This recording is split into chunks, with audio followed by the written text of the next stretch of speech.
Be'ez Hashem Yisborach we begin the second half of the halachas of Tefilah, the Hilchos Nasi's Kapayim, the laws of what we call duchening, the lifting up of the palms, which in this parak we discuss the Birkas Kohanim, the blessing that the Kohanim give to the Jewish people, as the Rambam begins in Halacha Aleph. This is parak Arba'as, the 14th chapter in the Rambam's Hilchos Tefilah, is the times of the bracha of Birkas Kohanim.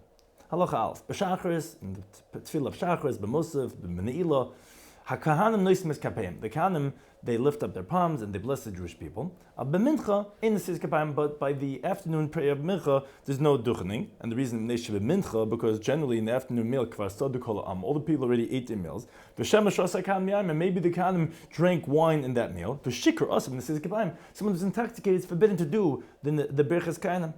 Now, even on a fast day where people don't eat, they still don't do the Birkas Kohanim by mincha. Gezer has a rabbinic decree, mincha's tainus. So we let you do by Birkas Kohanim by mincha on a tainus, but they mincha's kol yom, because you might do them mincha every single day. Then you're into the problem about them being intoxicated. Halacha beis, when we say this, that there's no nasiz kapayim by mincha, is betainius is by the fast days shemispal by mincha ne'ilah. That there's, besides the mincha prayer, there's an additional ne'ilah, which is the closing prayer of that day. For example, it's Yom Kippur, the fast of Yom Kippur, B'tainis Tzibur, a public fast day which they decree for difficulties, like for example a famine or a plague, as the Rambam explained in Perek Beis. So then there's ne'ilah. Then the mincha is very similar to regular mincha. Avatainis shein by ne'ilah, but regarding a fast day, there's no ne'ilah. For example, Tisha B'av, the 9th of Av, Shabbos B'Tammuz, the 7th of Tammuz, which these are public fast days for mourning of the destruction of the Beis Hamikdash. Since, and therefore there's no ne'ilah, that's only for those that are for screaming out for current difficulties. Since their tefillah of mincha is close to when the sun is setting, because there's no ne'ilah to have to do the mincha earlier, so they nidis kene'ilah, it actually appears like ne'ilah, and therefore it's not going to be confused with mincha that's done every single day. And therefore there is because generally mincha would be done earlier. Here it's later in the day, similar to the ne'ilah, and therefore there is a nesias kapayim on the mincha of those fast days. Now, if a kohen violates, for Allah l'duch, and he goes to the platform of mincha Shem Kippurim, which we said, even though it's a fast day, but we said not to be confused with the regular mincha, because there is ne'ilah b'Yom Kippurim, there shouldn't be Birkas Kohanim, but a kohen violates and he goes to the platform of mincha Yom Kippurim. So since it's well known and recognized that there is no intoxication, so reason is a kabav. So after the fact, he does nesias kapayim. The emerid knows that we don't take him down because of the suspicion. People shouldn't say, "Oh, pasul he's obviously in the adkan lefikach do that," but they took him down. So on a regular day, we would be concerned and we would take him down. But anyways, here really, it's known that there's no intoxication, so it's not going to be really confused. Although initially we are concerned, but after the fact, so that we don't want people to think that he might not be a kosher kohen, we don't take him down. Halacha Gimel regarding the Birkas Kohanim out of the Beis Hamikdash. So Ketzadi Nesias Kapayim Bagvun. What is the Birkas Kohanim in the boundaries, meaning beyond the area of the Beis Hamikdash? So when the chazan, when the one who's davening for the amid gets up to the bracha of the service of Ritzei, when he says the words Ritzei, all the Kohanim that stand there in shul, they leave the place where they're standing, and they go up to the platform, and they stand over there. Their face is towards the Aron Kodesh, and their back is towards the people. That's by and their fingers are bent into their palms until the chazan finishes the bracha of Maidim Abatayv Shemcha L'chano Elohedus. Then, they turn their face towards the people, and they stretch out their fingers, and they lift up their hands opposite their shoulder, meaning shoulder length. They start the Birkas Kohanim, Hashem shall bless you. Now, the chazan calls out word for word, and they respond. They can repeat the word that the chazan is saying for them. Like it says in the pasuk in Bamidbar, should tell them, meaning until someone says for them, and then they repeat. That's how the Birkas Kohanim is done. Now, when they come finish saying the first pasuk, which is Yivarech Hashem v'yishmerecha, all the people there in the shul, they answer Amen. Then the chazan goes and again reads the second verse word for word. And the Kohanim respond every single word accordingly until they finish the second pasuk. And everyone responds Amen. Same thing is for the third and final pasuk of Birkas Kohanim. Halacha Daled. Kishishlima Kahanim Shleshim Psukim, when the Kahanim finished the 3 Psukim, Maschel Shlich Tzibah Bracha Achreina Shel Tefilah. So then the Chazan begins the final bracha of Shemoneh Esrei, Sim Shalom, which is that Hashem should place peace. And then the Kahanim turn their face back towards the sanctuary, towards the Aron Kodesh, and they close their fingers, and they stand over there on the platform until he finishes the last bracha of Shemoneh Esrei, and then they go back to the place where they are sitting in shul. Halacha hey.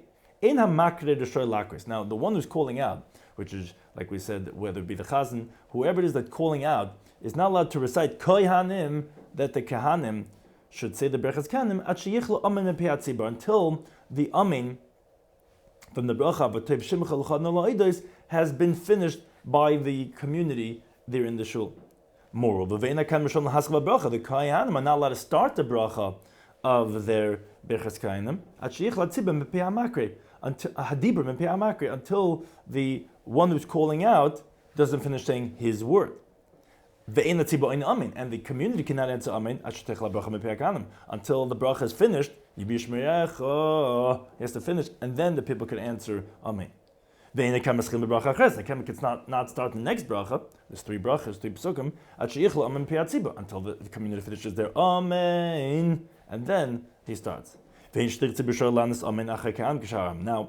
chazan is not allowed to respond Amen after the 3 brachas of the Kohanim like the rest of the people, because he might become confused. He's not going to know which bracha he's in the middle of reciting for them. And pasuk sheni, pasuk shlishi, the second and third pasuk, therefore not to be confused, he only does his makre, his reciting forward, and again everyone has to wait as the whole process goes along until the other parties finish saying what they're saying. Now the Kahanim are not allowed to turn their face away from the community until the chazan starts the bracha of sim shalom.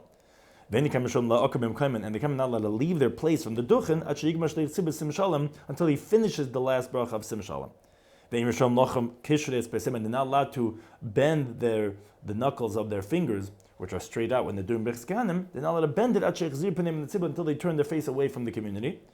And if it comes to Rabbi Mizaka from one of the many institutions of Rabbi Mizaka,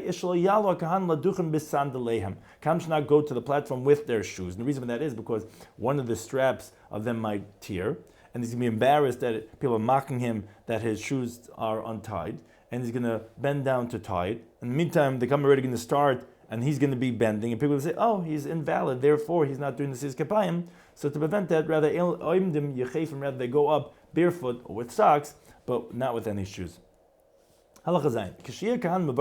When the Kohanim are blessing the people, the Kohanim should not be looking at the people. They shouldn't be distracted. Rather, the eye should be facing the ground. But feel like when someone was standing in prayer.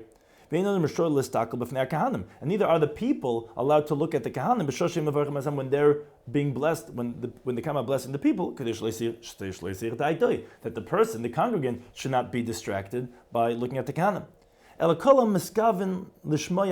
Rather, everyone of all the people are focusing to hear the blessing. They're focusing their face towards the face of the Kohanim, but they're not allowed to look and gaze at them. If the Kohen who was doing the Birkas Kohanim, doing the blessing, was one Kohen, so he starts the bracha on his own.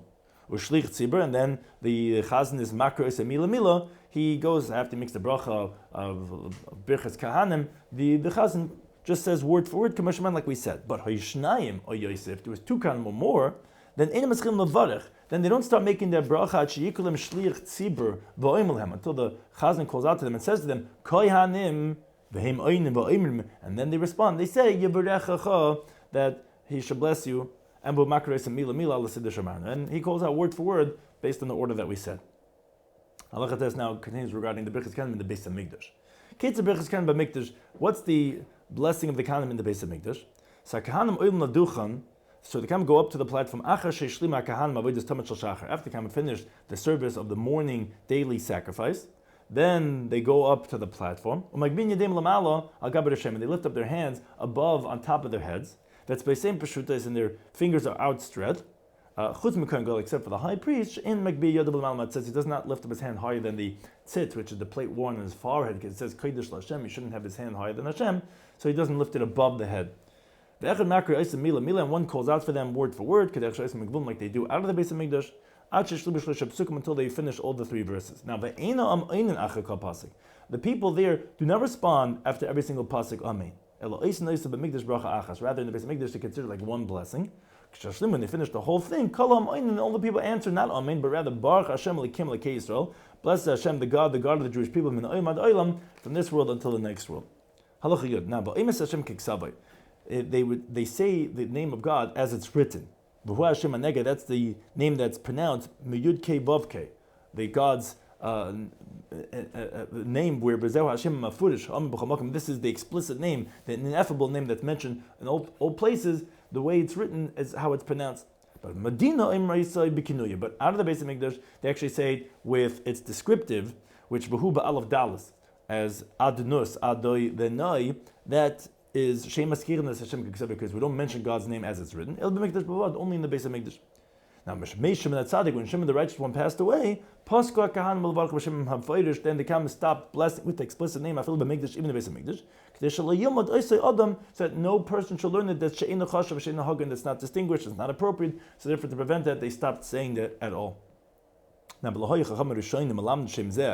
early sages didn't teach this name of God to their students of name Hagunim and to their appropriate sons, only once every 7 years. And this all the greatness for his awesome and honorable name. Halacha Yud regarding the wording of the blessing and regarding any additions. So in Birkas Nemeres, the Birkas is not said, that's everywhere, only in the holy language of the Torah. Shlomo says in the pasuk, so this is how you should bless the Jewish people. Which this is how they learn from tradition from our teacher Moshe. All of Hashem on him be the peace. When it says this is how you should bless, it means b'midah, standing. This is how you should bless, but nesis kapayim, but lifting up the palm. This is how you should bless, b'lashon hakodesh in the whole language, which these are learned out from Gezeirah Shabbos. This is how you should bless, panim connected panim, face to face of the Torah of the Kohanim. This is how you should bless, b'kol ram, out loud. This is how you should bless, but Shem and for God's ineffable name. That last one is Vushi B'Mikdash. That's only in the Beis Hamikdash, Kamashman, like we said in the Halacha test. Halacha Beis in the Kamashman B'chol Makom. Now the Kohanim in any place are not allowed to lohisa bracha al shleish psukim, to add on any other blessing besides these 3 verses. For example, the pasuk it says Hashem Elokei Abaseichem, Hashem the God of your father Yosef Aleichem Kochem Elpam should add on to you like this 1,000-fold, or Koyitzaboy, or any similar pasuk. Now, and that's Lebekol Ram, whether that shouldn't be done out loud, Balachash, not even as a whisper. Kashem says in the pasuk in the bottom, you're not add on to anything that's mentioned in the Torah. Now, now, at the time when every kohen is going up to the platform, when he's moving his legs to go up to the platform, he says the following personal prayer. May it be the will in front of you, Hashem our God, that it should be this blessing that you commanded us, to bless your people, the Jews. A complete blessing, there should not be any stumbling and any iniquity from now until forever. Now, before he turns his face towards to bless the people, he makes the following blessing. Baruch atah Hashem l'kein melech haolam. Blessed you Hashem, our God, King of the world. That you sanctified us with the sanctity of Aaron, and commanded us to bless His people, the Jews, with love. But then he turns his face towards the community, and he starts to bless them. And when he turns his face away from the community after he finished, he says, we did what you decreed on us. Now you do with us what you guaranteed us. Look out from your holy abode from heaven and bless your people, the Jews. That whenever you're turning, whether it's turning towards and towards away, it should always be towards the right. When the Kohanim turn their face towards the community to bless them, when they turn their face away from the community after they bless them, it should always be in that sense of clockwise. It should be towards the right in all places. And in general, when any time a person turns anywhere, it should only be towards the right. Regarding the time when the blessing was done in the Beis Hamikdash, but Mikdash, in the Beis Hamikdash, they would make the Birkas once a day, as we said, after the daily sacrifice of the morning. They would come and they would stand on the steps of the antechamber, which is a gateway as an entryway into the Beis Hamikdash, which there were 12 steps in the entryway. They would make the blessing, and that would be Kedech Sheman, like we said in Halacha Tes and Yud of Medina. But out of the Beis Hamikdash, we make the blessing after every prayer, except for Mincha, like we said this in Halacha Aleph. Now in all places, Mishtadlin, we attempt that the one who's going to be reciting before the Kam, that the Kam repeat word for word from him, is the Yisrael, a non-Kohen. Krishna says in Pasuk, tell them. That the one who's reciting before them is not from them, rather to them is that other party, so preferably it should be a Yisrael.